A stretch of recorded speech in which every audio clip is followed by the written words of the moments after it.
Hello, we are transmitting to you from our present, which we can only assume is your distant past, the turbulent time that was the early 21st century. Fearing the great cataclysm that will surely befall our civilization, we began this monumental reference of strange and obscure human knowledge. These recordings represent our attempt to compile and preserve wonders and esoterica that would otherwise be lost. Whether you're listening from an advanced civilization or have just reinvented the technology to decrypt our transmissions, this is our legacy to you. This is our time capsule. This is the Omnibus.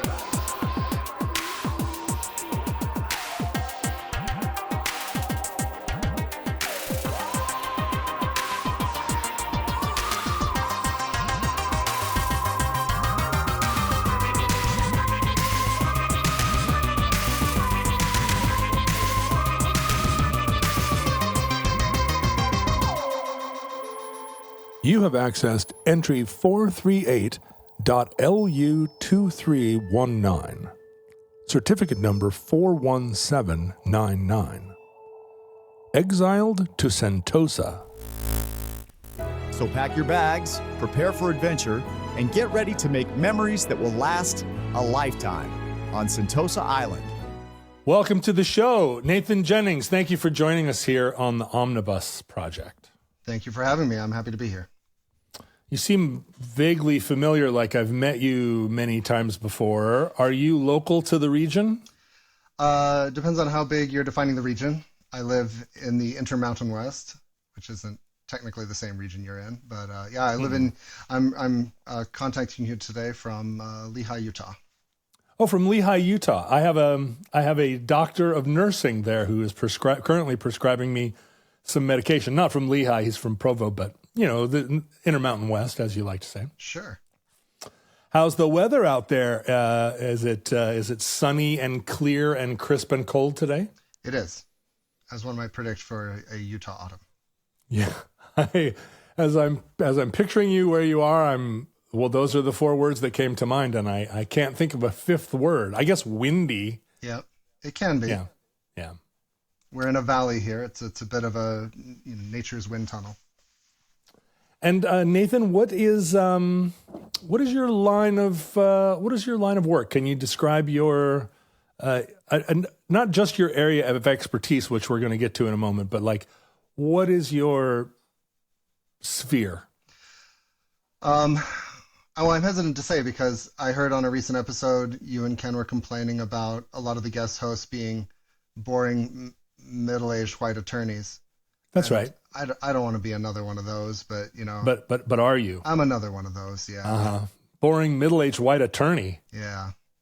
Would you be surprised if I told you that so far in Omnibus 2.0, the number of people I've talked to, and we've recorded now 10 episodes as you and I are talking, the number of people I've talked to who are not attorneys is a small enough number that it's notable how few people have been on the show who aren't attorneys.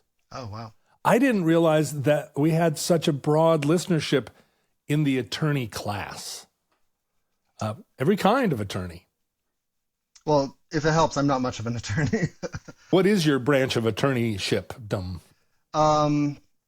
Technology, in-house, corporate legal, expertise in cloud software. I work for one of the bigger tech companies, but I like to think it's one of the less evil ones. Mm-hmm. Isn't that what everyone who works at a tech company wants to think about their tech company? Yeah, but most of them are working for the evil ones. Right. So how do you know from inside? It's like, how can a depressed person tell that they're depressed? Because from within being a depressed person, you seem like a reasonable person. I think if you stand in a line of depressed people, you get a good baseline of how depressed you are compared to everyone else. And I'm constantly looking at how evil the other big tech companies are, and I'm like, well, we're not that bad. I see. So less evil is sort of where that's where you're planting your flag. For okay. Sure. Less sure. evil. Not evil. Good. Well, I think is there any way I feel like you yourself have been entered into the omnibus enough times now that there are people who probably have a more exhaustive knowledge of the canon than I do, who might be able to identify you through sort of various, I don't know, clues as someone who they already are familiar with, or someone who has already kind of been entered into the platinum discs. Can you think of specific examples where you might appear to futurelings already, like our sentient overlords?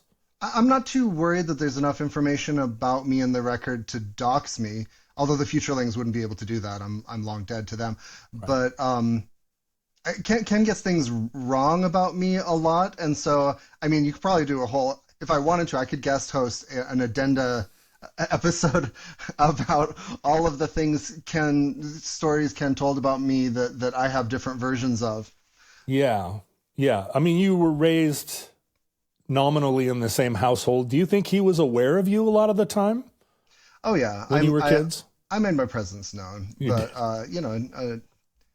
I think he begrudgingly acknowledged my existence, I would say. Yeah, that's his relationship with me. I was standing in his shadow a lot, so my parents had trouble seeing me, but he knew I was there. Yeah, I mean, he's not like so tall. No.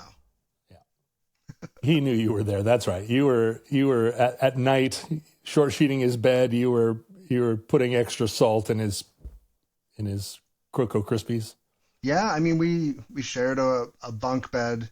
Living overseas in smaller apartments, we didn't get our own bedrooms until we were well into our teens. So yeah, we spent a lot of time in close quarters. And you and I have met in person. Mm-hmm. And what were how many of those instances have there been, and what are your recollections of those encounters? It's been a while. Yes. I think the last time we saw each other was probably at a Mariners game. That's right. When an acquaintance of mine, a friend of yours, was throwing out the first pitch, and we were there with a big group to cheer her on. I'm not sure I've seen you since then. Yeah, that was a while back. Yeah, it was a while ago. I haven't been up to Seattle that much in recent years. I was supposed to come up for the big party, the new Coke episode, yeah. And but what happened? I had a prior engagement that I was not able to make it up for, but I did listen to it and it sounded amazing. I wish I'd been there. When you say prior engagement, do you mean something to do with your less than evil tech company, or do you mean that it was a wedding that you had on your calendar for 9 months? I mean, prior engagement. It was a work adjacent obligation, I would say. Yeah, that's just exactly as cryptic as a supervillain would be trying to describe why they couldn't come to what might have been the cultural event of 2025. Yeah, I was sorry to miss it. Well, so today you are bringing not just your charisma and not just your family name. You're not expecting us to enter this into the omnibus just out of nepotism. You have an actual story to tell. You have something that you want the future to remember. And how are you going to walk us into that? Slowly. Good. I want this to be one of those rambling 100-minute episodes. Oh. Are you letting guest hosts do those? Oh yes. I have found so far, we're new into the project, but I've found so far that the futurelings who have guest hosted have a very good understanding of how to attempt to make a 50-minute episode and have it become an actual 120-minute episode. It's like something baked into the character of futurelings. Yeah, and I've listened to over 650 episodes of the show, so I think I have a good idea of how to do it.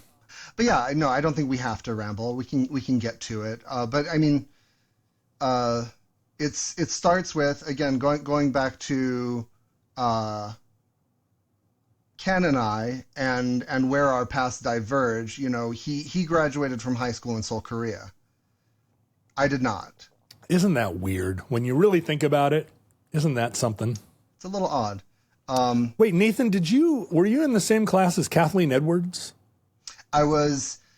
Okay, so Kathleen's older brother, Tim Edwards, was in the class between me and Ken, which I've always been irritated with him because he and I think, were up for the final part in our high school production of Godspell, and he got cast instead of me, even though I would have been better. Edwards! Yeah, and and Tim was musically talented as well, but yeah, Kathleen was the little sister, so she was a grade or two behind me. Right. And I didn't generally associate with the Canadians at our school, just out of prejudice. We had a married couple that taught at the school, the high school librarian and his wife who taught computer classes, who were Canadian and had a daughter that was in my class. And they were very, very odd people, which led me to have a disposition toward Canadian people that maybe wasn't entirely fair. And Kathleen is a wonderful person and a great artist. Well, the language difference, I mean, the Gulf makes it very hard to communicate with Canadians in the best of circumstances. This was an international school, so we had all kinds of people with all kinds of accents. So to futurelings that are not deep into the weeds of your childhood in Seoul, Korea, and how it overlaps with my friendship with Kathleen Edwards, the Canadian rock chanteuse, but it comes up periodically when Kathleen wants to communicate something to someone from her high school. She's not in touch with very many people, but she knows that she can have some high school memory exchange with Ken, but he's much older. He thinks of her as like some freshman girl ding-a-ling. Yeah. So as in so many things, I'm often in between the two where she's like, look, I found this thing from my yearbook. And I'm like, no, I don't care. He doesn't care. I'll send her to you from now on. Yeah, it's very odd going to an international school because, the alumni are so distributed. It is very hard to connect with people that you knew from school. And so I definitely sympathize. But yeah, again, the whole point of my story is that, we left Korea right after Ken graduated. And so my opportunity to probably get to know Kathleen would have been in my junior and senior year, which I did not spend in Korea, which was unfortunate. And so where did you graduate from high school? Singapore, which is the subject of today's episode, if I'm allowed to say so. Singapore? Yes. We relocated from Seoul, Korea to Singapore in 1992 and lived there from 92 to 94. My family lived there well into the late 90s. And I went to Singapore American School. Go Eagles. Go Eagles. Is English one of the lingua franca of Singapore? It is, yes. And what percentage of the business that's transacted in like day-to-day life in Singapore is done in English? It depends. Most of it's done in either English or Singlish, which is the heavily accented local variety of English that has some of its own interesting tweaks on the original. Is it a Creole or is it just a kind of patois? More of a patois. It's not a pidgin or a Creole. It's English, but kind of with some additional suffixes and creative twists on grammar and things. I may be getting that wrong. I have a degree in linguistics, but I never really studied Singlish. Sure, or really languages at all, it sounds like. Not really. My daughter's mother / partner is in internet security, and she often goes to Singapore because it seems to be a technology hub for people who are doing business in China. And she's convinced that Singapore is basically just being run by the Chinese Secret Service now, and that everything that happens there is she's like, it's like Beirut in the 60s. Singapore, every single person that you meet is like a French guy in a white linen suit who is actually working for like a shadowy cabal based out of St. Petersburg, but it's not, and I'm intrigued by the place because I just remember it as some place that you couldn't chew gum. Yes, but all of that ties together into Singapore's very weird identity that I hope to touch on with today's story a bit. But yeah, I don't know what today's Singapore is like as much. I interact with my company's Singapore office because, again, we also are involved in internet security, and we also are interested in business in China. And so yeah, we have contacts there. But yeah, my personal experience with Singapore is very much frozen in the mid 90s, which was before Singapore became what everybody knows it as today. Right. The crazy rich Asians and all of that, very specific imagery related to Singapore. But it was on its way to being that, I think, at the time. And I mean, do you remember what the big thing that Singapore was known for to Americans in the mid 90s? Yeah, didn't some Americans got arrested for doing something that was maybe not anodyne, but not worth being thrown into some kind of deep prison hole, and it was an international incident? Yeah, that was the Michael Fay incident, which happened at my school my senior year. It happened at your school? Yes. It's not the topic I want to talk about, but it relates to it, and I think it's a good place to start because that was the thing that shaped my perspective on Singapore, having lived there for a couple of years. I was there when it happened, and I knew Michael Fay. You knew him. So he, if I recall correctly, he was counterfeiting baseball cards? No, it was, what was it? It was vandalism. It was all vandalism. Oh, it was, sure. He did some graffiti. Yep, it was vandalizing cars, stealing street signs, and I believe there may have been some graffiti in the allegations. That was what I majored in college, that kind of like screw around late at night, like switch the street signs around kind of level of prank. And so I remember that controversy and feeling like, God, that just sounds like any other Tuesday. Yeah. It was an interesting confluence of things that created that situation. First, a qualifier. When I say I know Michael Fay, I didn't know him well. When I moved to Singapore as a junior, I was frustrated that my parents, who were miserable in Korea, stayed exactly long enough to get Ken out of the door and launched on his way, and then immediately uprooted the rest of us and moved us to another foreign country. Ken Jennings Sr. I was not at my best my junior and senior years. I didn't make a lot of friends at Singapore American School. Mm-hmm. I was not much of a presence. You know, again, talking about distributed alumni, I doubt anyone from Singapore American School class of 1994 would have a lot of memories of me. But Michael Fay was in my class, moved in a very different crowd. But at one point, I was asked by the National Honor Society, which was a big deal at that school, to help with some math tutoring, and Michael Fay was one of the students that we were supposed to be helping with math, as I recall. How big was the school? Fairly large, but not for an international school. It was slightly larger than Seoul Foreign School, which was what I was used to. I would say there were probably over 100 kids in my graduating class, but under 150 maybe. So big enough that Michael Fay could be running in some kind of like like party crowd where they were making out under the stands at the football game, and you were working with the chemistry set. I was sitting alone in the library most of the time. Oh. But yeah, he was out there doing his stuff, and but we had front row seats for this, and so we heard when Michael Fay and his friends got arrested. They were not able to see their families or an attorney for a period of several days, and what we were told was when they were first given access to anyone on the outside, they looked like they'd been roughed up a little bit.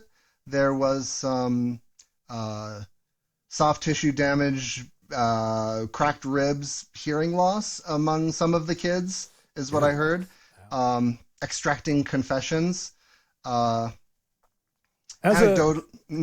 As a nerd, which I'm just going to assume that we're going to agree that you were a high school nerd. Sure. Was there any feeling of Schadenfreude that these hipsters had sustained soft tissue damage and hearing loss as a result of torture by a foreign government? Well, it wasn't really a foreign government because it was our government. So, I mean, we were all it was very weird for the whole expat community because what it looked like, and probably what it was the Singaporean government, which has long historical ties to, expatriate communities, having been a former British colony, and having been very open to international ties and inviting the world into their city. They were clearly sending a message that they were tired of expatriates playing by a different set of rules, with a side order of maybe sending a message to the U.S. government that they weren't going to be pushed around anymore. Mm-hmm. So yeah, I mean, we were all a little bit scared about what this might mean for American families living in Singapore. What happened was that I think that one of the kids, as I recall, was there with the Australian consulate or embassy and got out of the country very quickly on a private plane. A lot of the kids were, I think, locals that may or may not have gone to our school, but were definitely of Chinese ethnicity, which is, the ethnicity of 3/4 of the population of Singapore. And so most of the kids got released, and Michael Fay, I believe, signed a confession to having done, dozens of acts of vandalism that all took place on one night, sometimes miles apart across the city at roughly the same time. Mm-hmm. Later, he said that he did steal a street sign, which he couldn't really deny because they found it in his bedroom. Although you could still deny it. So he said, yes, I did steal a street sign at one point, but that was just for fun, and none of this keying cars, breaking off car antennas, throwing, bricks through windows, spray painting. He said, none of that was me. I didn't do any of that. No, that's jerk behavior. Yeah. So he confessed to all of it, and the international news media descended on my high school for the trial and for the period afterward. I once got interviewed by a reporter coming out of the school after an after-school activity and got asked about, what kind of debauchery I like to get up to. And I described my life, which involved no friends, no socializing, and spending a lot of time on the computer at home.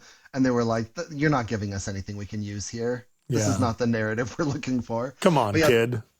Yeah, 60 Minutes was there. Everybody was at our school. It was a crazy time. And do you think that it rewrote, like, long-term, the relationship between Singapore and the United States? Was this just a momentary corrective on the part of some overzealous bureaucrat or police chief, or did this actually reestablish a kind of new international order where the rules of neo-colonialism were a thing of the past, and now it was a new co-prosperity sphere in Asia? Well, everything was part of.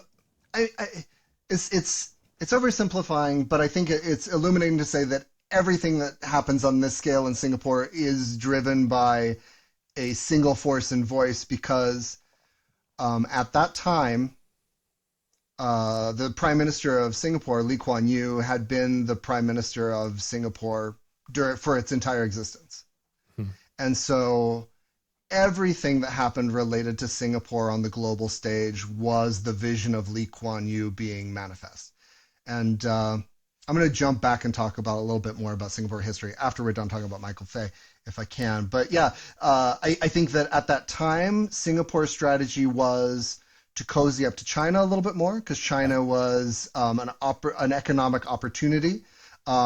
America was a long-standing partner, but they wanted to show that they weren't just a pushover and a lackey to the American imperialists, but that they had the ability to stand up and make Bill Clinton beg the Singaporean government not to cane Michael Fay 6 times, which they were receptive to by saying, we'll cane him 4 times. Right. And caning was pretty serious business. They did a lot of caning in Singapore, and I got the impression that caning could be very serious depending, right? The rules around caning in Singapore were that caning could only be administered by a martial arts black belt. Caning could involve cutting through the flesh of the lower back and buttocks all the way down to the spinal cord and result in... Say what? Yeah, potential paralysis. I think people were paralyzed from severe canings. Wow. But it was understood that was what caning entailed. Usually copious bleeding, right? Like the bamboo switch that they use could cut inches through the soft tissue of the buttocks. So not just a spanking is what you're saying. No. Oh, and it was funny because it was characterized a lot as that in the media. Mm-hmm. And I mean, the one other thing that I think is telling is that you could not cane someone who was not conscious. And so with longer caning sessions, particularly people that had higher sentences, I think was known that you would use smelling salts to revive a prisoner so that the caning could continue. So this seems like a practice derived from like the Admiralty rules of the 18th century. Like it feels very master and commander in a way. Again, very, very incisive of you to point that out because, yeah, another factor in Singaporean history is its colonialist history that still rears its head all the time in an interesting way. But yeah, so Michael Fay was not spanked. I think they went easy on him because I think they knew if they paralyzed an American teenager, that would not play great. No. But I mean, I think it was enough of an incident that, I mean, even though the caning itself was probably okay but not great, the overall incident, I think, was really rough on him as a person. I think he came back to the school once after being released from custody and said hi to some friends in the cafeteria before flying back to the United States. I never went to the cafeteria because I had no friends, and so I didn't see him that day. But wait a minute, did you need friends to go to the cafeteria? Was that something like there was somebody at the door that was like, wait a minute, you're not allowed in here? I would think the cafeteria would be open to all. It was, I never went to the cafeteria intentionally as part of my campaign to show my parents that I was determined never to make any friends. Oh, I see. It was a form of protest that you were going to be friendless. Yes. As a way of punishing your parents for this move. I mean, you've experienced my sparkling personality. It would have to be intentional, right? You're right. You had to hide your light under a bushel. I was trying hard. Yeah. One of my only claims to fame at the school is that in my senior year, I did win the superlative for most antisocial. And they took a picture of me with my very long hair combed down over my face so that you couldn't see anything. That's so grunge. I can't even... This was high grunge. This is 1994. Wow. Well, the funny thing about countries around the world that, or situations, groups, you see this often with sort of terrorist groups or people trying to make political statements on the national stage. They want to attract American media attention, but then once they do, they often don't realize what kind of monster they have let out. Yeah. And you cannot, ultimately, it's very hard to control what American media attention decides what kind of multi-headed beast that is going to be. Yeah. And you see over the course of my life, I've watched a lot of groups have press conferences where they suddenly realize what they've truly done. CBS News is like, CBS News did not know we existed, and now we really wish that we could go back to a time before they knew we existed. Yeah. Yeah. Michael Fay was portrayed by Emilio Estevez on an episode of Saturday Night Live. Oh.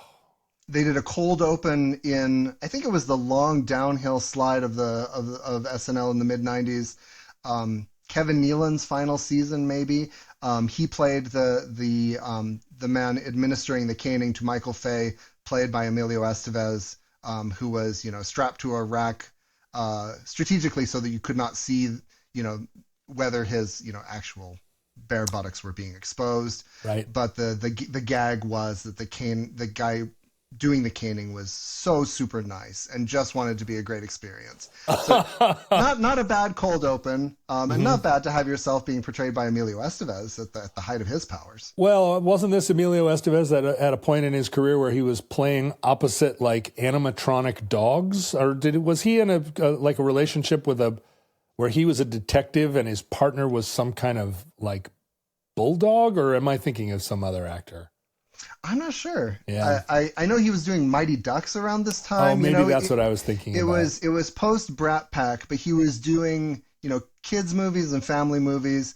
He did some stuff with Charlie Sheen. I think they did a couple things together where they, playing off the fact that they were brothers. I'm not sure what he was on SNL for in '94. Have you seen him recently? He looks exactly like his father. Which is, there's worse ways to look.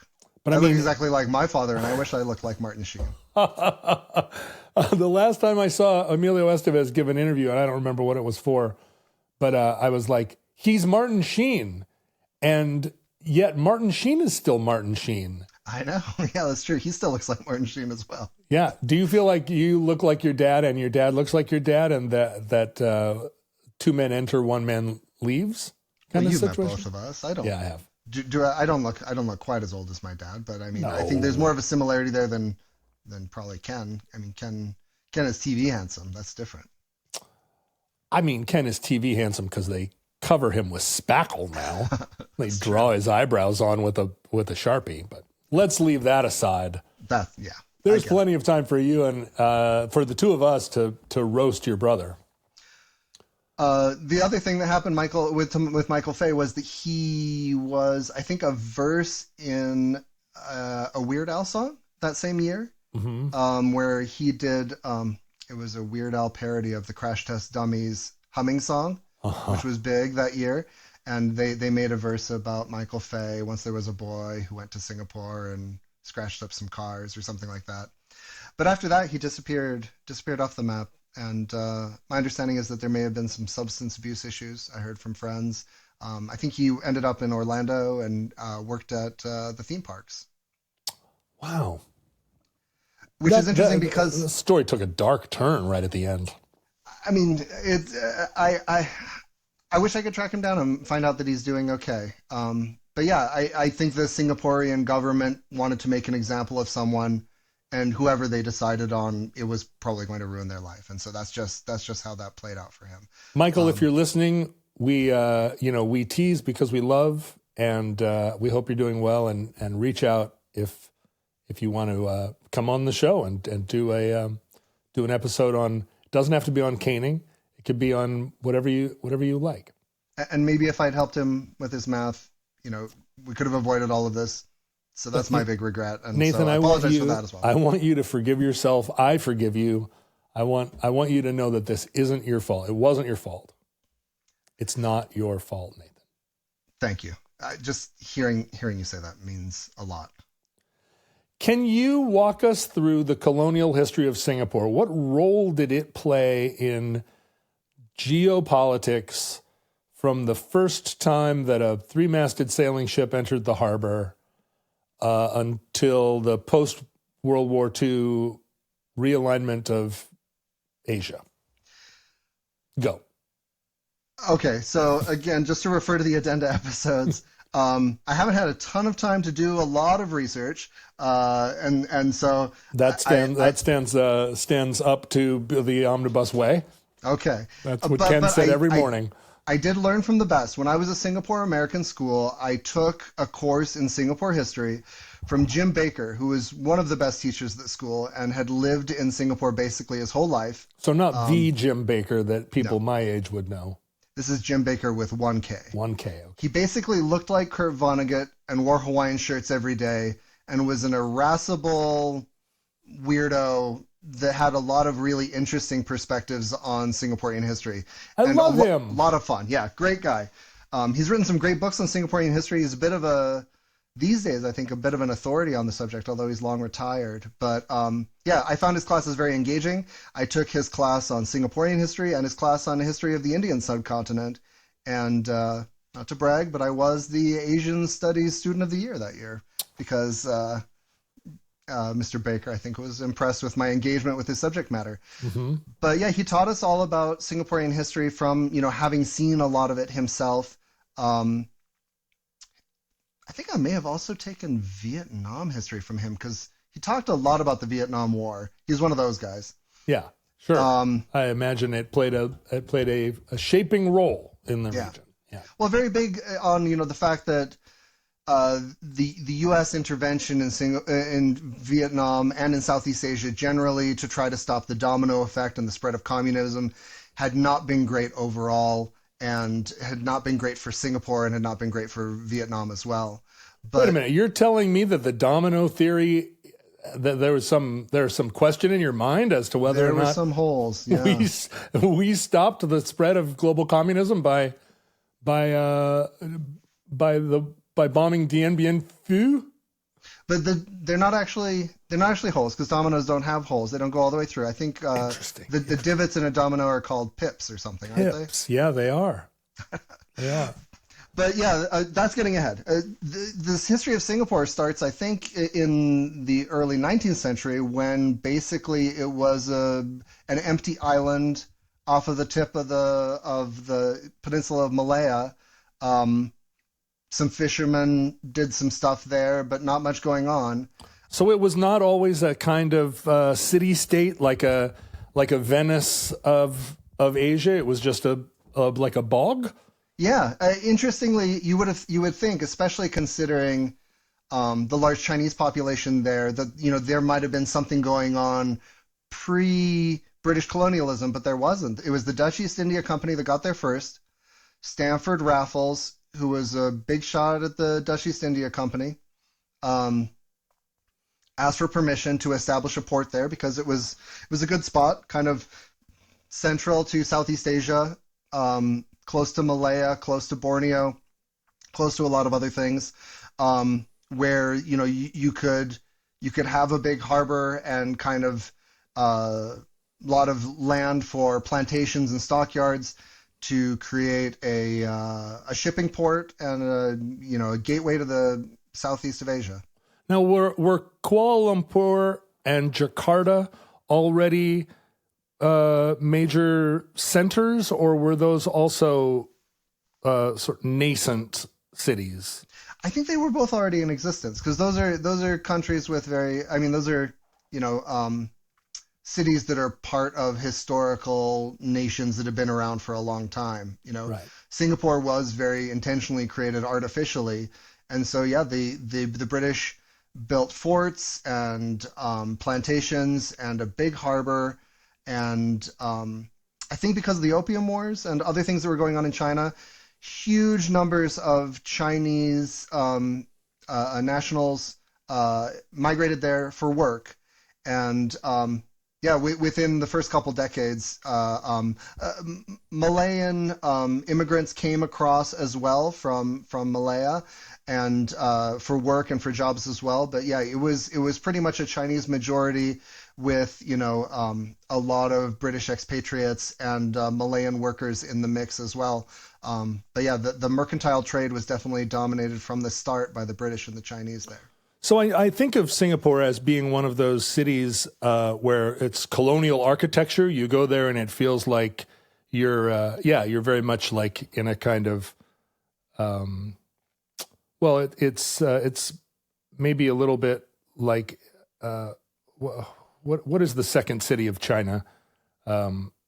Shanghai? Shanghai. It wasn't Shanghai also before the big explosion. Shanghai was also had this kind of colonial architecture vibe that was, I had a chance to go to Shanghai in the 90s, and I remember kind of studying it and feeling like, wow, what an approachable, like human scale town, and I was really excited to go, and now I look at it and it's just like a crazy, like off-world mega city. But city of the future. Yeah, Singapore is the same, yeah. But my confusion about Singapore and the Chinese influence there is that it is nowhere near China. We in American geography classes, this area of the world is understudied, and a lot of people kind of, and myself included, have only a vague sense of like like the jungles of Borneo are over here, and Sumatra is somewhat over here, but it's not. It is as far away from China as Colombia is from the United States, or maybe even further. Yes. Why would it become a majority Chinese population? It doesn't seem like the British would have had a vested interest in bringing Chinese workers when there would have been Malayan people already there. How did that come to pass? I don't know too much about that. I tried to look into that because, I had thought that the Chinese had been there first and then the British came second. But yeah, it was definitely the British established a presence. And then I think because the Chinese ports, I think, had access to seagoing steamships, which were new, that allowed a lot of movement of goods. And they were kind of they had, the capital and the interest in international trade to kind of dominate the sea trade of South Asia. And I think Hong Kong was already established, which is a similar situation. But yeah, I think that the fact that Chinese ships were traveling everywhere and moving goods all over Asia, and Britain said this is a place where trade is going to happen in Southeast Asia, made it a huge opportunity. And again, the events in China were not creating a lot of great opportunities with the Opium Wars and such. That I think it just resulted in a gold rush of people seeking the economic opportunity there. The growth of the rubber trade, I think, came soon thereafter, brought tons of money to Singapore and the region. And I think the Chinese were just well positioned to get in on that and get in on the ground floor. So it wasn't sugar cane. It was rubber was the thing that made the fortunes of Singapore. It was a lot of things, but yeah, I think the huge explosion in the rubber trade in Southeast Asia was probably the biggest factor. Yeah. And I'm right that it has an equatorial climate, maybe almost to the extent that human beings should not be able to survive in that kind of humidity and temperature. Was that your experience living there? My experience living there was, it's very equatorial. It's fun. The sun sets at exactly the same time all year round. That's kind of cool. That is cool. It's exactly what the weather is going to generally be like. It's going to be pretty muggy, and it's probably going to rain for about 90 minutes in the afternoon, after which everything, all the plants, I think, in the rain give off, some kind of chemicals that make the whole place smell like cat vomit for about an hour after it rains. Oh, God, that's not what I thought you were going to say. I thought you were going to say the plants give off chemicals and the birds all sing and everybody like lays down and makes love in the afternoon. No, it's not that it's not that idyllic. The giant nutria rats are scuttling around in the drainage pipes. They're not really nutria. They're just rats. I'm not sure what variety they are. They're pretty nutria-esque. There may be a variety of Southeast Asian rat that you mistake as a house cat until you look a little closer. Okay, all right. Malaysian rat is not a thing. My daughter yesterday was like, wanted to see my internet search history. And I was like, okay. I don't know if you do want to see it, but okay. And she started looking at the things that I had tabs open for. Yeah.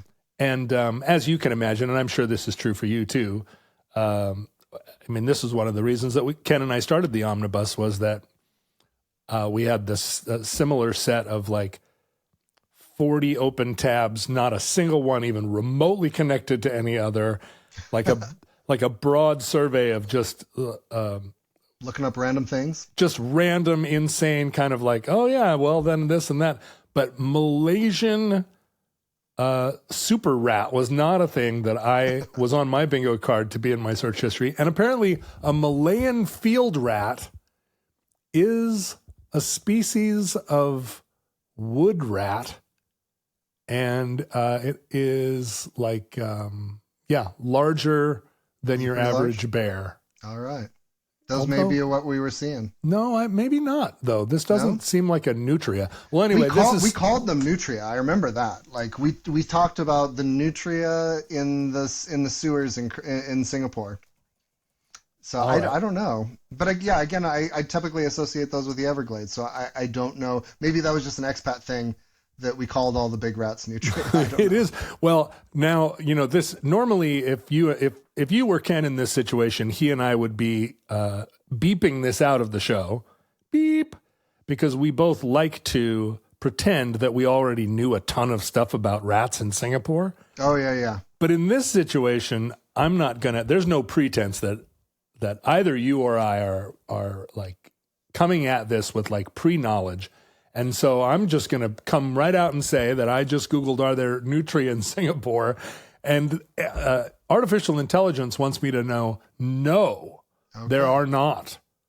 The semi-aquatic mammals commonly cited in Singapore are otters. But I don't think you mistook an otter. I don't think the sewers of Singapore are full of otters. I don't think they're full of otters. I don't think so. Okay. All right. Moving on. I know that's not what your show is. And they were probably not nutria, because if so, I mean, we would have been cooking and eating them because they're so nutritious. Wait a minute. Hey, I got the bell. You got a bell. Thanks for letting me know that I don't get to use the beep as well. I was thinking of invoking it, but No. You can use the beep all you want. It's just that Mark Miles, as you know, probably as a longtime listener, Mark Miles is only barely paying attention to the show as he edits it. So we have to really, if you're going to beep something, we have to make a point out of it. I'm barely paying attention, and I'm on it, so right. I get it. And as a longtime listener, you know that our listeners are pretty much using this to go to sleep. Or they're trying to cook and, they're yelling at their kids. Or a lot of them, this is something I didn't know, are practicing law. Oh, yeah. Yeah, a lot of them. Yeah. Trying to fall asleep after a long day of practicing law, in my experience. Are you on the clock right now? That's another thing I think our listeners are dying to know. I mean, yeah, it's a work from home day for me. But and I let my boss know that I would not be monitoring emails. It's close to the end of our fiscal year, so things are pretty busy at work. But I did tell him that this was important enough that I blocked off the afternoon for it. Okay, all right. And he's feeling sorry for me because I had to go to my cousin's funeral yesterday, so he told me to take the afternoon off. Oh, I'm sorry. I'm sorry that you had to go to your cousin's funeral yesterday. Yeah, it was a cousin of ours that was same age as Ken, and we were friends as kids, and passed away suddenly. And so I was representing the Jennings clan yesterday in Springville, Utah, at his service, and got to see a lot of people. But it was a lot of people dealing with a lot of feelings, and it was a little bit of a rough day. So this is actually a really nice balm for that. I appreciate having the opportunity to unwind and take the afternoon off with you. Well, that's the thing about being men in our 50s. It is remarkable how often people die, starting to die, and it's often just like, what? Yeah, I'm starting to die as we speak, I think. I've been dying since the 90s, but yeah. Okay, so we've established that the streets of Singapore are full of giant rats or otters. It's a lovely city. I had a rough time there, and I think I've been open about how I did not go to Singapore with a good attitude. Yeah. But it was a fascinating place to live. It's not. There's more to it than the rats, I would say. I was just saying that it's not an idyllic paradise, but it is lovely and predictable. It was described to me by a lot of people who were warning me about moving there that it's like a Disneyland version of Asia, right? Like everything is fake, everything is very regimented, everything is very clean. You have to be very careful to follow the rules all the time. But my experience was that wasn't that far off, at least at the time when I was living there. as a floppy banged, slouchy, sullen teen, Oh yeah. did you come up against social approbation when you were slouching around the town? Did people wag their fingers at you crossly and say, "Get a haircut"? No. I got more flack for having long hair on the army bases in Korea, to be honest. That was where I got yelled at for being a hippie quite a lot from American GIs who, in retrospect, were only probably about 3 years older than me, although it didn't seem like it at the time. But yeah, no, in Singapore was crawling with expats of all varieties and sullen teens of all varieties at the time, and so it was not unusual. But I had a bad attitude towards the social engineering that is everywhere in Singapore. And we'll get to that in a minute. To fast forward through the rest of the British colonialism, Japan defeated the Brits in Singapore during World War II, the Battle of Singapore. They did. That was a big event. Yeah, the surrender of Singapore was a big deal. Churchill particularly called it, the worst surrender of the entire war of England. So yeah, the Japanese took over Singapore, and the Brits were out. A lot of them were put into it was mostly Australian military, representing the British Armed Forces there at the time. And so, they were all put in a small prison camp until the end of the war. And then everything just went into chaos when the Japanese surrendered. There was a couple really rough years, I think, after the end of the war, trying to reestablish what was going to happen with Singapore. The British came back. There was executions of Japanese officers. There was just a lot of turmoil, but gradually the British government decided to give Singapore more and more autonomy, allowing them to establish a government that had limited capabilities, and then gradually expanding those. At first denying them because they felt like they needed to stay in the region because of the domino theory. They were worried about the spread of communism. But once the Singapore government made assurances that they would stop the spread of communism, they were given more and more autonomy. And it ended up being a very, very amicable parting, unlike the endings of most of the other colonial situations in Southeast Asia. Former Dutch colonies famously do not love the Dutch. Former French colonies famously do not love the French. It's almost written in the constitutions. Yeah.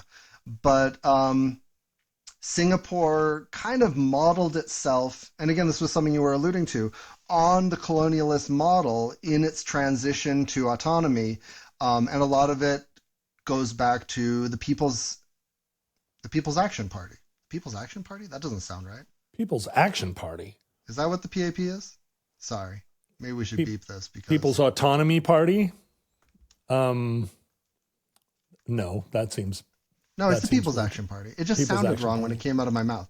But yeah, that was Lee Kuan Yew, right? Not initially, but he rose to the top of the People's Action Party very quickly. This differs very much from the relationship of Hong Kong and Macau, because those transitions were much later and kind of set on a timer, and they were actually sort of cessations of it, or it was a handover rather than this model, which is kind of what America hoped would happen in Vietnam, and didn't. Why?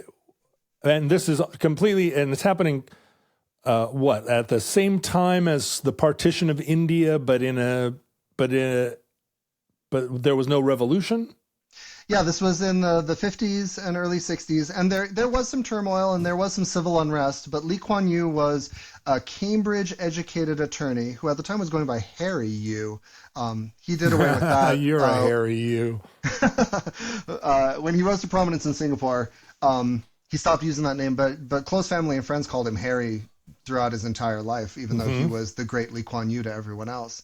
But yeah, he made a lot of assurances, even though the People's Action Party was a populist party on its face that was kind of led by labor groups and the workers. They were strictly anti-communist, which created a very kind of odd situation where they had to be both things at the same time. And I think that created the situation where they could not stomach there being any opposition of any kind. And the People's Action Party became the only tolerable option. They used the tools of colonialist England, arrests without and detainment without charge, lack of due process, and other kind of strong arm tactics to keep people in line, but as if they were colonialisming themselves, almost, Colonialisming themselves. That's a phrase my kids like to say when they do something that is insensitive. They say, "Oops, did I do a colonialism?" Wow. Do they ever say to you, "Stop colonizing me"? No, they know that there's no way I'm ever going to stop colonizing them. I've been colonizing their little brains from the beginning. That's the right attitude. There's the American dad I was looking for. So yeah, and this is not uncommon across the political spectra, where what the new government decides is that they're just not going to tolerate dissent, whether it is tolerate dissent from capitalist lackeys or tolerate dissent from labor agitators. It's interesting that they're doing the National Socialist kind of, we're populist workers, peoples, but also not at all about labor earning the means or owning the means of production. Yeah. I think that it was driven a lot by by fear of a lot of things, right? You have a party that is dominated by the ruling Chinese class of Singapore that are far from home, and far from their ancestral home. It is their home, but they're surrounded by nations that represent the minority populations, right? Singapore is 75% Chinese, 10% Malay, 10% Indian, mostly Tamil, South Asian speaking communities, and then a smattering of expats. But being able to maintain control meant maintaining control for the Chinese ruling class, maintaining control from the non-communist elements that were very much considered troublesome at the time. And so the authoritarianism was kind of, it's what they've called, it was all couched in Lee Kuan Yew's, legal language that he learned at Cambridge, where it was all in the language of democracy, but without any of the freedoms associated with democracy. They call it an illiberal democracy, is what they call Singapore. That's a delicate balance. Yeah. And it was a really weird thing that they pulled off, because they were separating from Britain and their colonial ties, but Malaya at the time was assembling a new nation, and Singapore was invited to be part of Malaysia, and they were part of Malaysia at first, along with Sabah and Sarawak. And I think Brunei was invited initially as well, though Brunei, I think, didn't end up sticking around in the long term either. But Singapore joined Malaysia and then did not want to share. Right. Dejoined. They didn't really agree with the economic leveling of the playing field across the provinces of Malaysia. And they said, you know what, maybe we'll do our own thing. And but before they could quit, they got fired. Malaysia expelled Singapore from the country, and then they became a completely independent country under the rule of Lee Kuan Yew and the People's Action Party, which remained in control for until present. Almost without any opposition for most of its history, for most of the 50 years that Lee Kuan Yew controlled the country. Was there an influx of Taiwanese and nationalist Chinese after the revolution in China? Was it a location that Chinese anti-communists were any part of the diaspora, or was the ruling class of Chinese there many generational, long established, and not even really culturally connected? Yeah, I think most of them had been there a long time. You know, the long Chinese history going back to the 1820s in Singapore. I think there have been, you know, there have always been immigrants over the years, Chinese immigrants as much as people from other places. Again, you know, it's very common for Malay people to go there for work. A big influx of Filipino people at different time periods, but again, you know, mostly for as part of the working class. But I get the impression it's the established historical Chinese community has dominated and hasn't really been troubled too much by, you know, huge influxes of additional Chinese nationals coming in at different periods. Although I may be wrong about that. It is its own country. Would you describe it as a city-state? Is there anything to Singapore other than just the city of Singapore? Not really. I mean, it's a state. It's an island that is almost entirely covered by a city. Technically, there's 64 islands. Most of the other islands are inconsequential of size. One of the larger major islands on the south side of Singapore is Sentosa, which I am now mentioning our subject matter for the first time. 1 hour and 1 minute into the show. Well done. You're bringing that Jennings, the Jennings long intro. I think I can tie it all together because we've built the foundation for the actual story, though. That's it. That's how it works. Sentosa ties into the Michael Fay story and also into the history of Singapore. I talked about the Australian prisoners of war during World War II. Sentosa is where they were sent. Prior to that, there had been, I think, some forts there defending the south side of Singapore. There were some cannons and forts built there by the British military, but it was mostly just in a small empty island on the south side of Singapore that became used as a POW camp during World War II. But it's one of those islands that kind of guards the entrance to the harbor, right? Yeah, right there, smack in the middle of the south side of Singapore. It's right there, and yeah, they've had trouble figuring out what to do with it. They built a cable car from the mainland to the hill at the top of Sentosa Island very early on, before there was any reason to take a cable car there, except to kind of fly over the harbor, see the city from a height, and then come back. Yeah. But build it and they will come. Yeah. But they had an idea that it could kind of be a beautiful park area, again, because, you know, Singapore is an island of limited real estate. There's not a lot of room for big things in Singapore.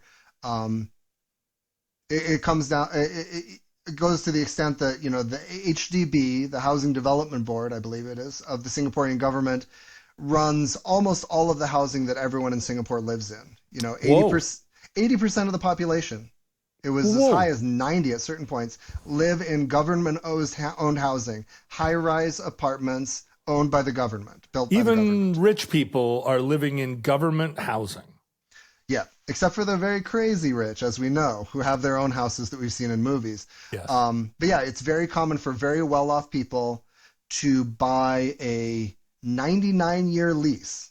That's how the HDB sells these. They sell you a 99-year lease to an apartment that is exactly the same as everyone else's. And so you can have a high-rise apartment building with a huge economic disparity from unit to unit because everyone lives in identical apartments. So it's not just that the government owns the apartment buildings, but that the apartment buildings are not, that the apartments aren't different from one another. There aren't rich apartments and poor apartments. They're just all the same apartment. And it depends on like what kind of furniture you put in there, whether you're rich or not. Well, there's lots of variations because, you know, they were all built at different periods. Some are certainly more monetary than more modern than others. But yeah, I think generally the idea is, you know, that it's an equalizing factor that we all kind of live in the same housing when we live in Singapore. And like you say, it's not just the furniture though. That I think HDB units are, at least at the time. Again, all of this is, I think, still true today to a certain extent, but was definitely true in the 90s when I was there. The parking lot is where you saw the big differences, Right. because people could buy very, very fancy cars, and you would know the status of a person not by where they lived, but by other signifiers like their car. Right, and their And watch. Singapore makes it very expensive to buy a car because, again, the roads are and parking are also very limited. So to get a registration on a car could at the time that I lived there cost almost 6 figures just to get a registration on a car. And so when we lived in Singapore, we owned a Mitsubishi Galant, I want to say. And the license plate on the car cost easily 3 times what the car itself cost. That's incredible.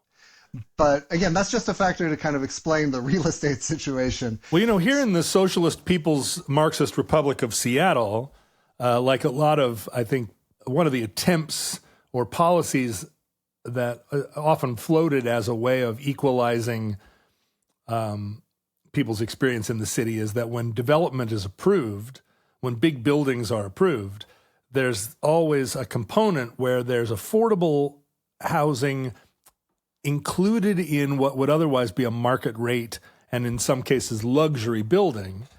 The idea being that if you want to build a 25-story luxury apartment building, 20% or 18% of those apartments are going to be affordable housing, and that's how we're going to create, an equal society full of happy and healthy workers. And of course, that policy is a form of urbanism, and it has had very mixed results. But very interesting to think that this model, in this different way, you've just now given me an insight into thinking about Singapore that I'm going to sit and churn on for a while. Yeah, nobody nanny states like Singapore. The People's Action Party, again, a lot of it driven by their colonial history, fear of the domino theory and the threat of communism, and also just kind of feeling sensitive of where they are located geographically, right? Like they want to make sure everything is exactly as it should be, right? And so controlling the housing, again, the strict laws about chewing gum and other things. There was propaganda everywhere when I lived there. And, it's funny because the Singapore Straits Times is famous for being the mouthpiece of the People's Action Party, even though it's the big Singaporean newspaper.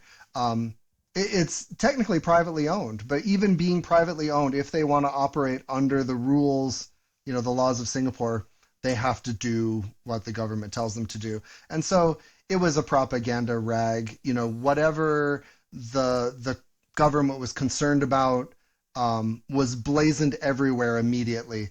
If there was a slight downturn in population growth, the next day the sides of buses and the subway stations would be plastered with posters about how beautiful babies are and start a family today, and the government is in favor of you having more children. It was that level. And then if they saw a spike in population growth, which they didn't see a lot of by that time, then immediately a new set of posters would come out and be like, hey, hang on, have you heard about using protection? That kind of thing. And do you get the feeling that there was a healthy skepticism or a kind of a shared underground sensibility that the people had, where they recognized they were being manipulated and where the government wasn't entirely a trustworthy voice, and there were subcultures of people that were not resistance, but that were there were book groups of intellectuals where they scoffed at this, or was there enough conformity? It wasn't like the people of Bulgaria where they're being forced to pledge loyalty oaths, but they're no. I mean, they were all doing very well, right? And it's hard to be too upset when things are going well, right? And that was always the defense in Singapore, was like, hey, it's working, right? Like we're we're the best, and if this is what makes us the best, let's keep doing it. I think there were always dissidents, and again, getting spirited away by the government on some kind of under the civil protection laws of the country was always a threat for people like that. And again, we'll play into the core part of the story here in a minute. But I'm sorry, we're out of time. So you've oh, come on. If you're going to call the episode Exiled to Sentosa, we have to get to the part about the guy that got exiled to Sentosa. Carry on. Okay. So the other big thing that happened at my high school, well, it wasn't one of the big, it was one of the funny things that people would talk about, when we as expatriates talked about how weird Singapore is. There's propaganda everywhere. Or just one other quick anecdote about that. I one night on Singaporean television, I was watching the big news story of the evening on the local news was there was real estate scams going around, and everyone should be careful about real estate scammers. It was a new trend. They wanted to make sure everybody was aware of this. And a locally made sitcom came on at the end of the news, and the plot of the episode was about one of the members of this family, the titular family of the show, had been taken by a real estate scammer. And it was like, that's how constantly embedded the messaging from the government was in everything that happened. Wow. And the story we talked about at school was, did you know that the Singaporean government has exiled a guy to the amusement park resort island of Sentosa, and he's never allowed to leave? But aren't there, isn't there a cable car? Was there no bridge to Sentosa? It was either a cable car or a mosquito fleet. Interestingly, a boat pulled the cable car down in the early 80s, and a bunch of people died. And so the cable car was viewed with some skepticism after that, although they rebuilt it bigger and better, and then kind of had better rules about how ships could pass under the cable car in the harbor. But yeah, no, they built a monorail and a causeway, and eventually, there's even like I think a walking path across the island now. You can walk to Sentosa. So how do you exile? How is Sentosa politically distinct enough from the rest of the city? It sounds like exiling someone to West Seattle. Like, how would you do it? Yeah, again, you got to nanny state pretty hard. But the Korean, the Singaporean law enforcement, I think, are largely in place to make sure people are only where they're supposed to be. And I didn't know the story of the mythical guy who was exiled to Sentosa. At school, people thought it was great, because in the early 90s when we were there, they were just opening the cool new batch. The old golf courses and resorts had closed down in the 80s, and it was empty for a while. And then they were opening up new ones.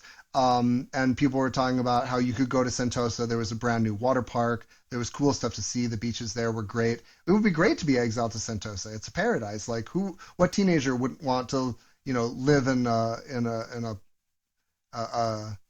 world of water slides every day and be told they can never leave, Right. Like being exiled to Orlando, although as we know in America, that is actually a nightmare. I know. Ironically, it's where Michael Fay ended up. Right. So aren't we all exiled to Sentosa, the Sentosa of the mind? Oh, we're all exiled to the Sentosa of the mind. So is there any memorial to the prison camps, or has it all been erased and wiped clean and turned into a golf course community? There was, I can't remember the name of it. There was a wax museum about the history of Sentosa and World War II period Singapore, I think it was called the Surrender Rooms or something very bizarre. But again, it had fallen out of fashion and been closed down. Sentosa, I think they finally figured out what to do with Sentosa, because now Sentosa is crazy. It's Universal Studios Singapore is there, and there's a Battlestar Galactica themed roller coaster. It's where the meeting between Donald Trump and Kim Jong-un happened. So it's a cool place now. But when our friend Chia Tai-po was exiled to Sentosa, he was the only permanent resident. Oh, it was a place that you went in and hung out, but then you went home at night. There weren't apartments there. There were, I think, hotels that had been closed, and there were hotels that were under construction. But again, that late 80s period, nobody was living there. And Chia Tai-po was not, it was the end of his sentence, not the beginning. He had been an early anti-PAP dissident in the 60s in Singapore. He was as a communist or as a... Well, you'll get to that. That's the question. The question is, was he a communist? He was imprisoned for being a communist. He has always asserted that he was not a communist. And the question of his communism was the result of him being one of the longest serving political prisoners in the world's history, modern history. Up there with Nelson Mandela, although he hates being compared with Nelson Mandela. He had kind of unfair comparison for a lot of people. Like, he did not do the things that Nelson Mandela did, except suffer in a room by himself for years and years and years.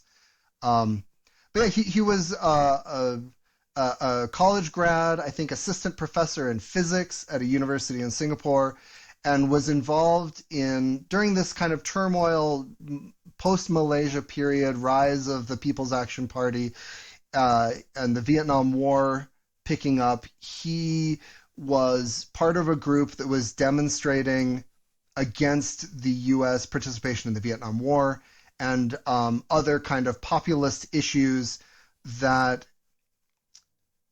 led people to the conclusion that he may be a member of the MCP, the Malayan Communist Party, which was the Communist Party of Malaysia that had made some inroads in Singapore. But Malaysia had already indicated that it didn't want Singapore.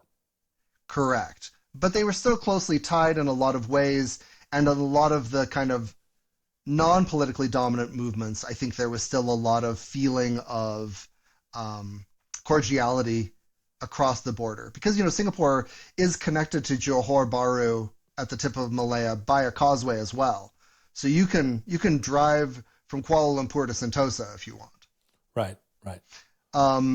So yeah, there was a lot of closeness there. But he was part of a group of 25 people that were rounded up in 1966. Again, in addition to these kind of civil protection laws that allowed immediate detainment of people without charge, there were also a lot of severe limits, again, because of some civil unrest, on freedom to gather in groups. What do you call that? What's the freedom to gather in groups called? Freedom of association? Yeah, freedom of association. In addition to freedom of speech and freedom of the press, there were strict limits on all of this stuff. And he was advocating, protesting a variety of different things, the authoritarianism of the People's Action Party, the Vietnam War, other things that were going on that we felt were kind of, they felt were troubling issues at the time. And he was detained with a group of other people at the age of 25. He was just kind of a young grad student type who was arrested with a group of other protesters. The other protesters all signed a confession that said that they were communists and that they were renouncing violence, and they were all immediately set free. Not immediately, but probably eventually set free. So he wasn't just arrested as some kind of appeasement of the United States as a way of kind of reinforcing the special friendship. He actually posed some risk to Singapore and to the PAP that wasn't just a sort of like international puppet show, but they really were sowing dissent. Yeah, the wheels were already grinding in Singapore against there being an opposition of any kind. And he was a political opposition leader at the age of 25 because there was very little opposition to be had. So he considered a political opponent. The PAP at the time was not really considering the viability of any opposition parties. Mm-hmm. And so was he a threat to Singapore? Possibly not. Possibly, if the dissidents had been able to operate a little bit more clearly and create a better political balance in Singapore, a two-party system of some kind, maybe Singapore would be in a better place today in certain ways. Maybe not economically, but maybe the people would have more freedoms. It's possible.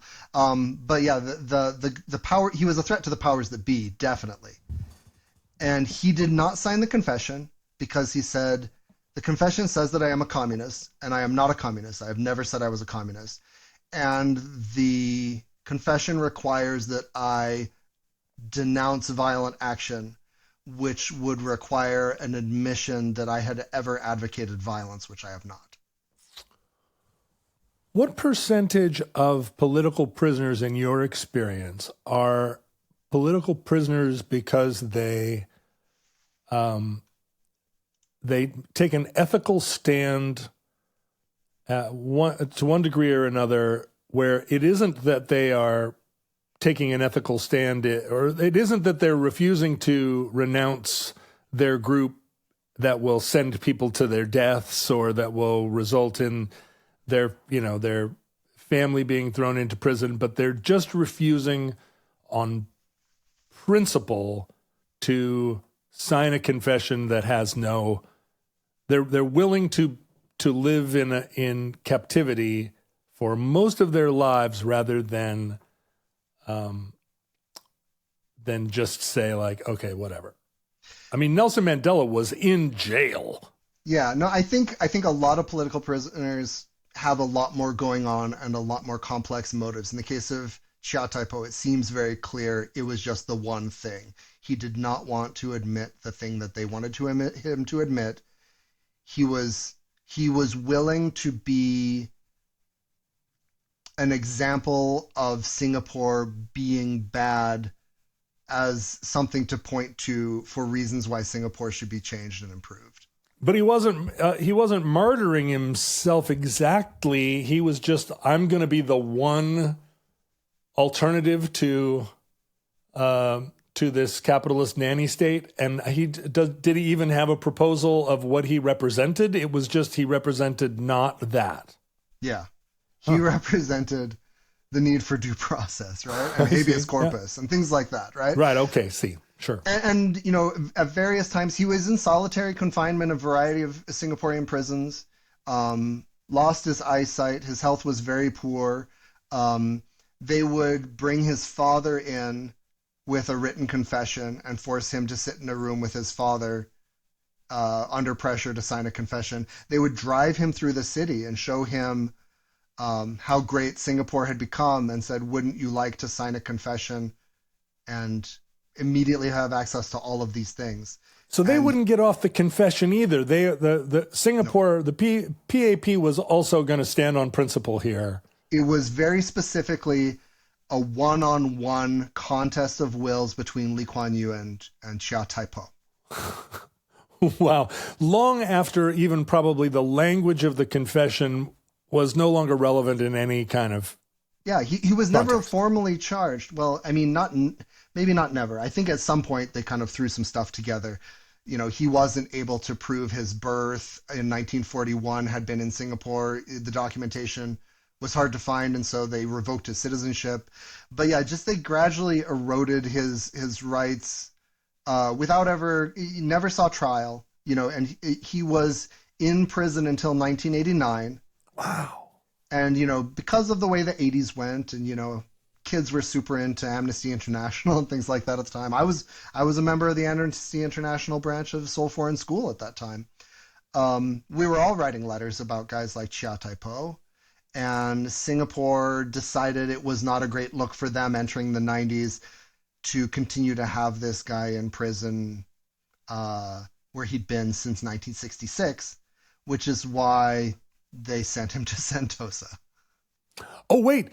Sentosa was not where he went. Originally, he did 23 years in prison. Yeah, he was in prison, solitary confinement for a lot of it, for decades. Wow. So, I mean, Gandhi, or most sort of the passive resistance model through that same era, were trying to expel foreign powers, or trying to overthrow white supremacy, or trying in some way to resist what would be an outside influence and trying to inspire a populist uprising.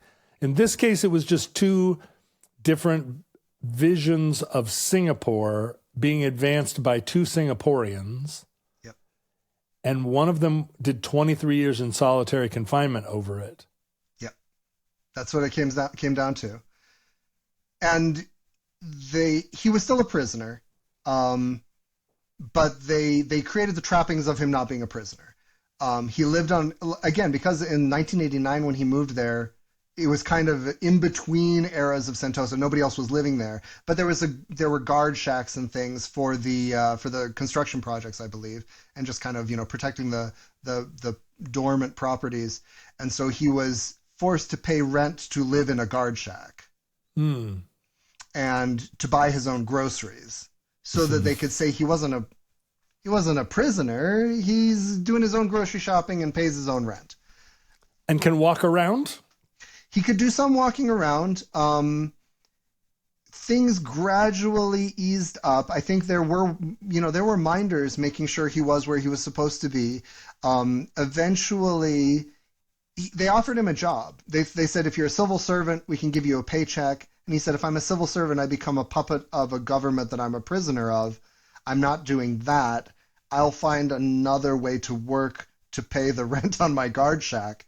And he became a freelance translator. I think people were sending him manuscripts, and he translated manuscripts on the island in his little guard shack. It seems like an improvement. Yeah. Gradually, another reason is because of his failing health, he had to have radical prostate surgery, and I think it was just not a good look for them to, that he was getting sickly. And, this was an opposition leader that they had kind of crushed beneath their will.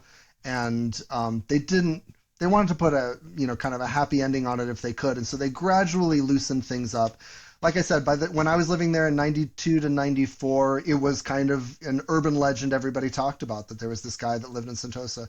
But nobody really knew that he was some kind of, political dissident and hero to some. It was just kind of like, this guy gets to live in an amusement park. How crazy. Wait, really? So he was not... because the government controlled the media, there wouldn't have been any hagiography around him except among intellectuals of his era? In certain circles, I imagine, but...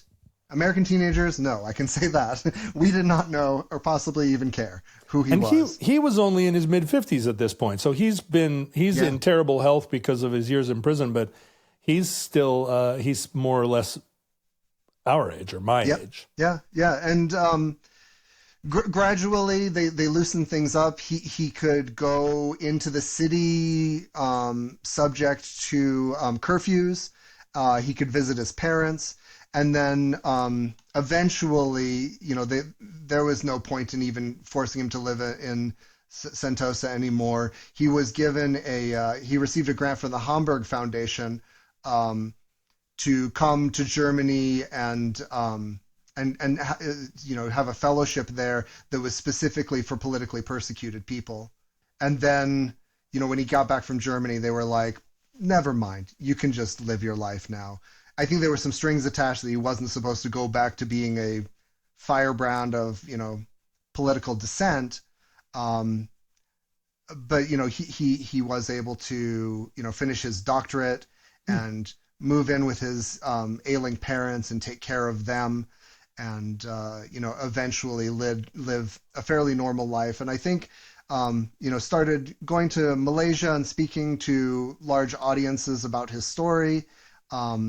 And was nominated for the Nobel Peace Prize in 2015. So he was a Nobel Peace Prize nominee at a certain point for, the stand that he took and his principles that had kind of taken him on a very unique life path.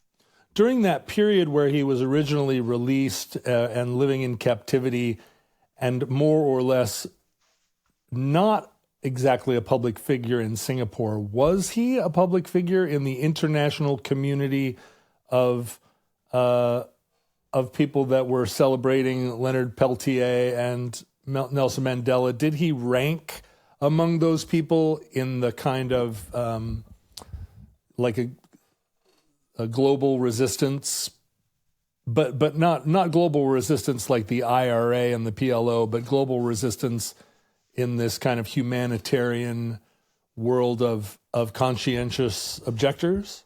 Yeah. but not in the same way as some, because it's hard to portray Singapore as a villain unless you see the insidious problems that Singapore is very good at spackling over, you know? Right. Like, it's easy to say, well, South Africa is a straight up dystopia. Nelson Mandela is fighting that. Singapore is full of people doing great. And to say this guy is fighting to bring Singapore down, it doesn't work the same way. But for people that really care about human rights and freedoms, yeah, he was one of those people that was on all those lists. Like I said, the big rise of Amnesty International, he was one of their poster boys. His narrative was a little bit harder to sell, I think. Right. But because it wasn't about racism, it wasn't about it's not even like a situation in Saudi Arabia where it's authoritarian to the point that people are disappearing and there aren't really civil rights. But again, they are, right? That's the funny thing about Singapore, is that like a lot of terrible things are happening there, but when everybody's winning, it's easy to kind of, and again, I think the Kingdom of Saudi Arabia got away with this in a comparable way for a long time, right? It's easy to say it can't be that bad because look how great a lot of them are doing. Sure, look how many Lamborghinis there are with license plates with very low numbers right. that cost a surprising amount of money. Singapore sounds like it's got a very similar license plate-based economy. It does, a license plate-based economy. But, I mean, there's only a certain amount of road in Singapore. I don't think the KSA has the same argument that they have to limit the number of cars on the road or else it's all gridlock all the time because every square foot of asphalt has a car on it. So in your, having done this research, like, where do your sympathies lie? Is this just a historical anomaly? Is this just a kind of strange obsession of one person who, people dedicate their lives to stranger things than this, and being motivated by a persecution complex is fairly common motivation, actually. Yeah. But do you think that his lifelong protest produced results, if not in Singapore, then internationally? I mean, nominated for a Nobel Peace Prize surely means that he inspired some kind of sympathetic reaction. Yeah, I think so. I initially had the idea for this episode because of the urban legend that I remembered from living in Singapore in the 90s. And I was like, oh, this is fun. I can like have a conversation with John about Michael Fay. And then we talk about how weird Singapore is. And then we talk about there's this guy. And I was like, well, I'll look it up. Who's this guy? You saw the whole episode laid out before you. Right. But it wasn't until I looked up who the guy was, I was like, oh, this is an actual guy. Like, it's not just a random, because people get arrested in Singapore all the time. It wasn't an underground gum dealer or somebody that tried to sneak marijuana in from Malaysia. Like, this was one of the most important political figures in Singaporean history. And I'd never heard of him, except for he was the guy who was exiled to a water slide park. And who are his inheritors, if any?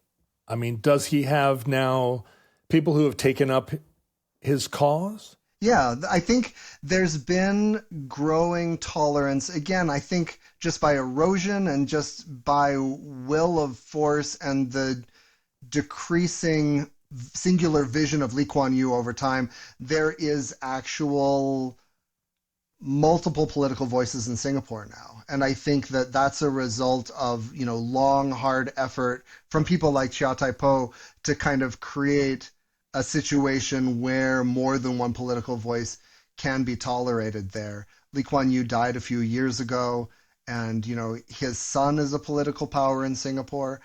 But and again, the dominance of the Chinese majority is still an issue there. There's racism issues. There's civil rights issues of all kinds there. But people, I think, are talking about those issues now more than ever before. But there's a prime minister. There's not. His son didn't inherit his job.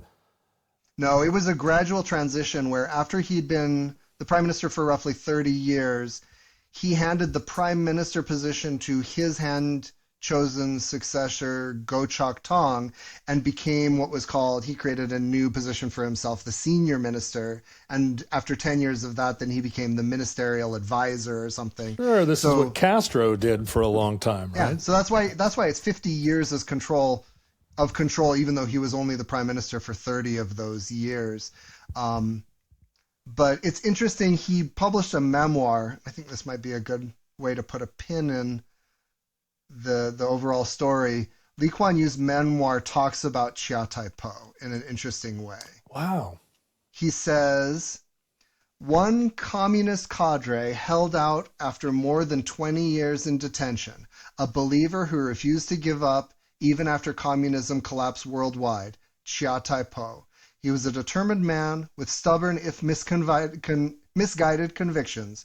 Although a member of the Malayan Communist Party, he strenuously denied having any links with or sympathy for communism in spite of his membership being confirmed to our Internal Security Department by several MCP members, 2 of whom he directly reported to. He continued to deny communist links, playing on human rights sentiments of the Western media. His detention, in spite of Western media pressure, served to discourage other communist cadres from reactivating their cause under cover of exercising their democratic rights. They were formidable opponents. We had to be as resolute and unyielding in this contest of wills. And so depending on how you look at things, I mean, I saw people posting this quote online in support of Lee Kuan Yew, but when I read that quote, Lee Kuan Yew doesn't sound great. No, well, and it's quite an epitaph, or like he is ceding some moral authority to him.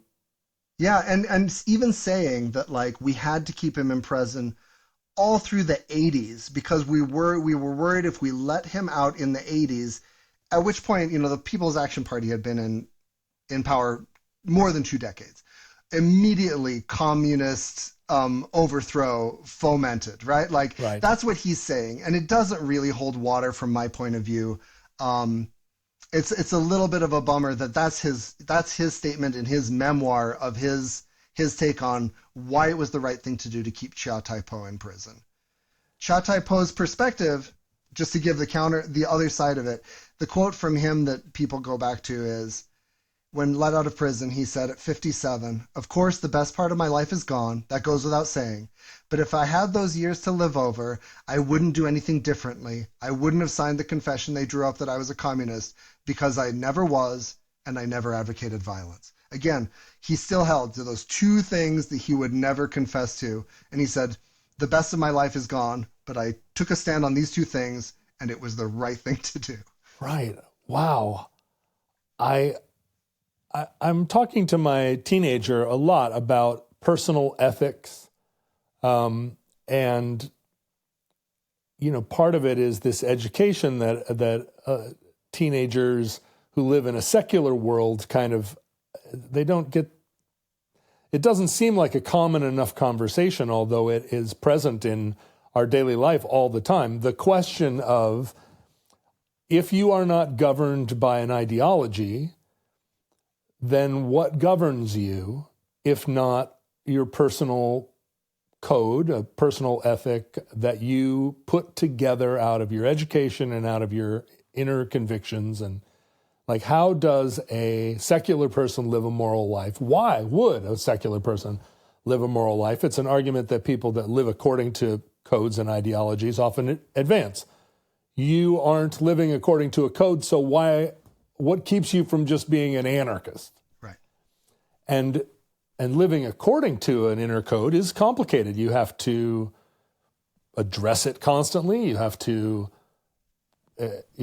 quiz yourself and eventually adhere to a code where you can't just refer to unseen powers or unquestioned authority. Oh yeah. Yeah. I mean, being a person driven by,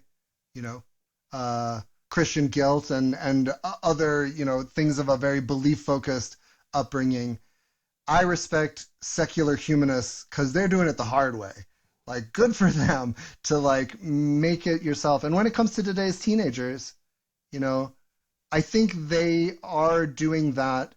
It's just sad that they call the modeling of their own moral code and their own moral compass, they call it vibes, which is it's unfortunate, but I mean that's their moral compass. It's the vibes, man. I mean, vibes, like, right on.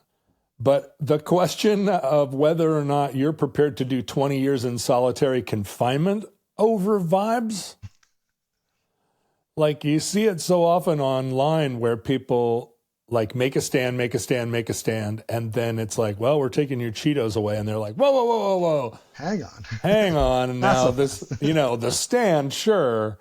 But, and I don't mean to suggest that people in our era are any quicker to compromise their integrity for a Cheeto than people at any time. But you do, I mean, I ask myself all the time, and I think it's very common, and I think it's apropos now to say, in a world where mores and social convention and handshake deals are now what used to, the gentleman's agreement that for 200 years made America roll, as those institutions fall apart, where do you make your stand, and how much suffering are you willing to endure on behalf of conviction and integrity? Who are our role models? I'm the wrong person to ask because I'm as soft as any of them. I'll roll over on a dime. Like, you don't even have to kind of threaten me too hard before I'll start apologizing. It's just my nature. And again, I'm sorry. I'm sorry for the quality of this episode, for my lackluster performance as a guest, and the whole rest of it. No. You don't let your Christian guilt get involved here. I think you've done a smashing job. And it isn't every episode, although I know you have experience of some episodes do leave us on a note of reflection.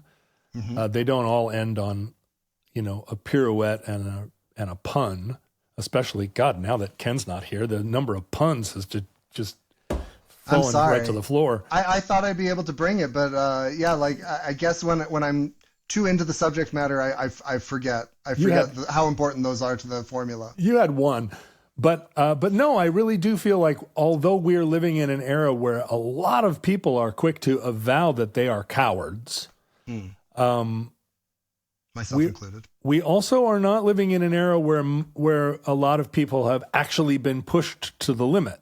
Right.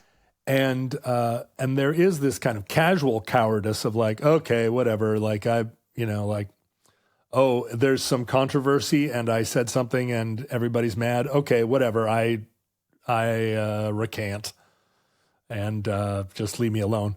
But if you were pushed, if you were really sat down at a table and pushed, maybe there's more backbone to a lot of us than we would give ourselves credit.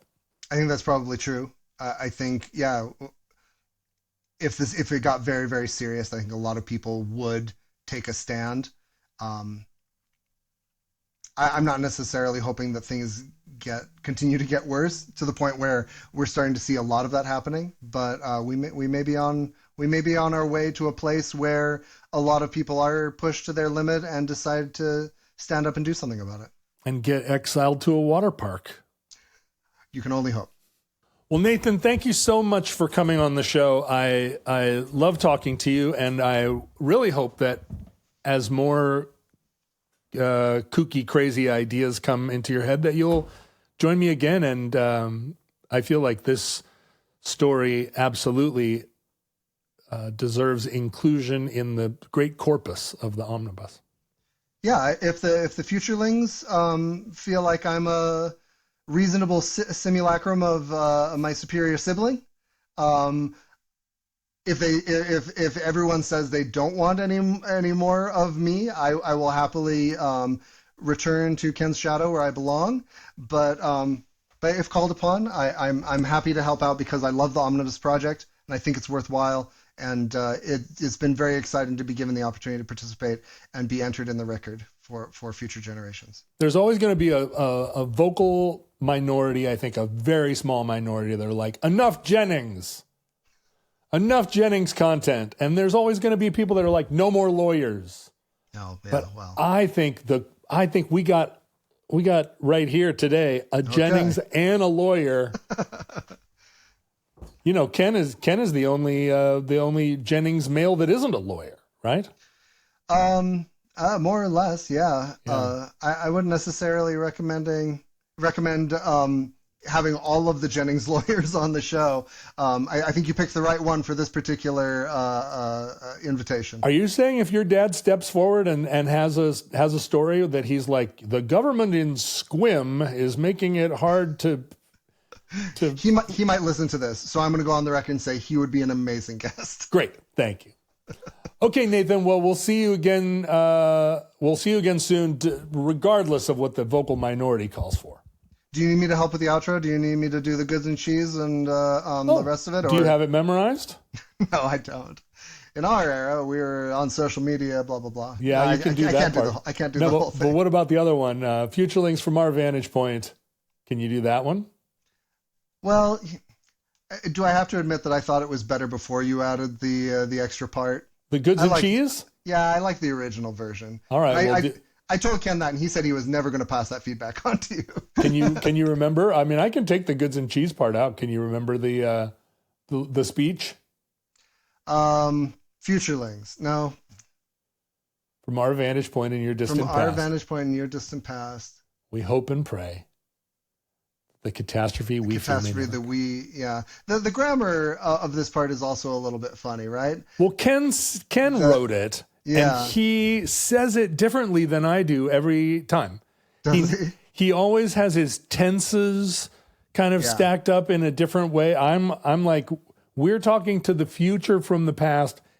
He does it sometimes in present tense. Yeah. It seems like it should be kind of like a future past where you say should not have happened or will not have happened or something, right? From our vantage point in your distant past, we hope and pray, present tense, that the catastrophe we fear because we're fearing it now. Fear may never come. But if the worst comes soon, this recording, like all our recordings, may have been our final word. Yeah. And Ken, his wording is slightly different than mine. Yeah, he says, I think that's the better way, the way that you're saying it now.